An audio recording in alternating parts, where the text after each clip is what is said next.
ஒரு தேசத்திலே 450 பேர் செய்த அநியாயத்தின் நிமித்தமாக தேசத்திலே கொடிய பஞ்சம், மழை இல்லை.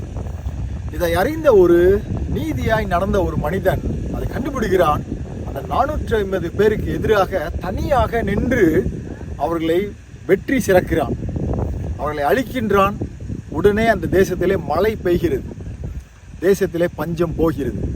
இதை அறிந்த ராஜாவின் மனைவி இந்த நீதியாய் இருக்கிறவனை எப்படியாவது பலி வாங்க வேண்டும் என்று சொல்லி துடிக்கிறாள். அவனை கொன்று விடுவேன் என்று சொல்லி பயமுறுத்துகிறாள். இவன் நொந்து போய் நல்ல காரியம் செய்த எனக்கு ஏன் இப்படிப்பட்ட ஒரு சோதனை என்று சொல்லி அந்த தேசத்தை விட்டு வேறு தேசத்திற்கு புறப்பட்டு போகிறான்.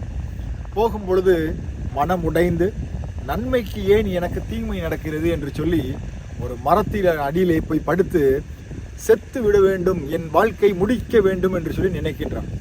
ஒருவேளை நம்முடைய வாழ்க்கையில நன்மை செய்த நிமித்தமாக அநேக நேரத்தில் தீமை நம்மை நோக்கி வருகிறது.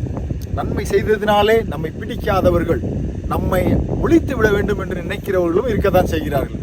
அப்படிப்பட்ட ஒரு சூழ்நிலையிலே இவன் நொந்து போய் இருக்கும் பொழுது இறைவன் இவனை தேடி வருகிறார். வந்து கேட்குறாரு, உனக்கு என்ன ஆச்சு, இந்த இடத்துல உனக்கு என்ன வேலை அப்படின்னு சொல்லி அவனுக்கு வேண்டிய உணவு ஆகாரத்தை கொடுத்து மறுபடியுமாக அவனை பலப்படுத்துகிறார். ஒருவேளை இன்னைக்கு வாழ்க்கையில சோர்ந்து போய் நல்லதை செய்து தீமை அனுபவிக்கிற மக்களாக ஒருவேளை நீங்கள் இருப்பீர்கள் என்று சொன்னால், இறைவன் எல்லாவற்றையும் பார்த்து கொண்டு இருக்கிறார், உங்கள் அருகிலே இருக்கிறார். நொறுங்குண்ட இருதயத்தோடு இருப்பீர்கள் என்று சொன்னால் உங்களை நோக்கி இறைவன் வருகிறார். ஒருவேளை இன்னைக்கு பலன் இல்லாமல் இருக்கிறீங்களா, சோர்ந்து போய் என்னுடைய பலன் இல்லை, என்னுடைய திறமையால் என்னமோ ஒன்றுமே முடியாது, என்னால் எதுவுமே முடியாது என்று சொல்லி நினைக்கும் பொழுது இறைவன் உங்களையும் என்னையும் நோக்கி வருகிறவராக இருக்கிறார். இயேசு கிறிஸ்து இப்படியாக சொல்கிறார், உன் பலவீனத்தில் என் பலன் பூரணமாய் விளங்கும் என்று சொல்லி. அவருடைய பலன் வரும் பொழுது அவர் உங்களுக்கு நியாயம் செய்கிற தேவனாய் இருக்கிறார். கவலைப்படாதீர்கள், உங்களுடைய பலவீனத்திலே அவருடைய பலன் பூரணமாய் விளங்கும்.